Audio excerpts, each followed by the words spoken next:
In this video, I'm going to show you how to create a Jitsi Meet link. So the first thing you have to do, you want to go to their official website, and from here, click on the download button top right. Of course, you could go and download any of these mobile applications and go ahead and get your link and of course your meetings in there, or you could go down here and click on Jitsi Meet Online.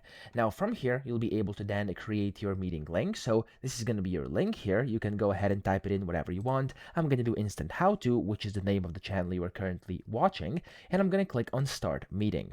Now whenever you do this over here, it's going to basically ask you for your name. For me, it's going to be instant, and now I can click on join meeting, and of course here, in case you are not a host yet or if you're not signed in, it's going to prompt you to log in. So I'm going to click on that, and I'm actually going to log in. There we go. It's going to automatically do it, but of course if it doesn't do it automatically for you, you'll have to sign in first. I've just done that earlier, so it did it automatically, but if it doesn't, you can just go ahead and sign in with Google or with any other sign-in methods. Now whenever you do this, you've successfully basically created your meeting, and to get your link, you could either just copy it up here, or you could click on this button down here at the bottom which says invite people, and then here you can copy your meeting link and people will be able to join by just simply clicking on that. So that's how you get it. I hope this video helped you out. If it did, please subscribe to the channel and help me out as well.